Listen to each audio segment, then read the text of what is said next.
एक बार महात्मा बुद्ध लंबी यात्रा कर वापस लौट रहे थे, लेकिन जहाँ से वे लौट रहे थे उसी मार्ग पर एक राज्य पड़ता है। लेकिन उस राज्य के राजा को महात्मा बुद्ध के बारे में पता चलता है।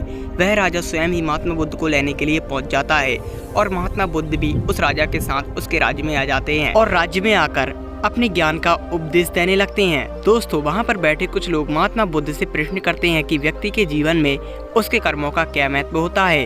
वह राजा भी महात्मा बुद्ध से प्रश्न करता है कि कैसे व्यक्ति अपने जीवन में अपने कर्मों के द्वारा सफलता और असफलता पाता है और कैसे इंसान अपने जीवन में अपने कर्मों का फल भोगता है।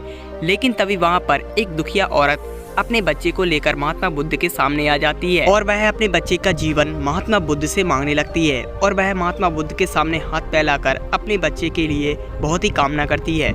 लेकिन महात्मा बुद्ध उस औरत से कहते हैं कि इस बच्चे को क्या हुआ है और वह औरत महात्मा बुद्ध से कहती कि मेरा बच्चा बहुत दिनों से बीमार था, इसकी आज ही मृत्यु हुई है। मैंने सुना है कि आप व्यक्तियों को ज्ञान से बहुत कुछ सिखाते हैं, क्या आप मेरे बेटे को अपने ज्ञान से जीवित कर सकते हो? महात्मा बुद्ध आश्चर्य से उस औरत से कहते हैं कि मैं ज्ञान से व्यक्तियों को उपदेश दे सकता हूँ, उन्हें एक नया जीवन नहीं दे सकता। मैं व्यक्ति को मार्ग दिखा सकता हूँ, लेकिन उन्हें उस मार्ग पर नहीं चला सकता हूँ। यह तो अपने जीवन में अपने कर्मों के ऊपर निर्भर करता है कि व्यक्ति के जीवन में कैसे उसके कर्मों के परिणाम उसे मिलते हैं। यह भी आपके जीवन का कोई कर्म ही होगा जो इस तरीके से आपके जीवन में इतने सारे दुख लेकर आया है। हर इंसान के जीवन में उसके कर्म बहुत महत्वपूर्ण होते हैं और व्यक्ति के जीवन में कर्म सिद्धांत कहता है कि व्यक्ति अपने जीवन में कर्म कर कर भूल जाता है, लेकिन व्यक्ति के जीवन में उसके कर्म होकर नहीं भूलते हैं। वह सदैव याद रखते हैं कि इस व्यक्ति ने जीवन में कैसे कर्म किए थे और वह व्यक्ति के जीवन में सदैव वैसे ही सामने आते हैं। वह राजा भी महात्मा बुद्ध की बात समझ चुका था।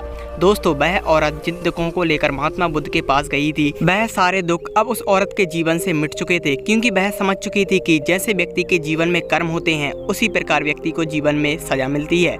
दोस्तों, हर व्यक्ति के जीवन में उसके कर्म महत्वपूर्ण होते हैं और महात्मा बुद्ध कहते हैं कि कर्म सिद्धांत कहता है जैसे व्यक्ति के जीवन में कर्म करेगा वैसा ही व्यक्ति अपने जीवन में उन कर्मों का फल भुगतेगा, चाहे वह अपने जीवन में इस जन्म में कैसे ही कर्म करे। लेकिन कभी न कभी उसके कर्म उसके सामने आ ही जाते हैं और कर्म कभी व्यक्ति का पीछा नहीं छोड़ते हैं। जैसा व्यक्ति जीवन में कर्म करेगा वह अपने जीवन में वैसा ही फल भोगेगा। दोस्तों, कर्म सिद्धांत यही होता है जीवन में।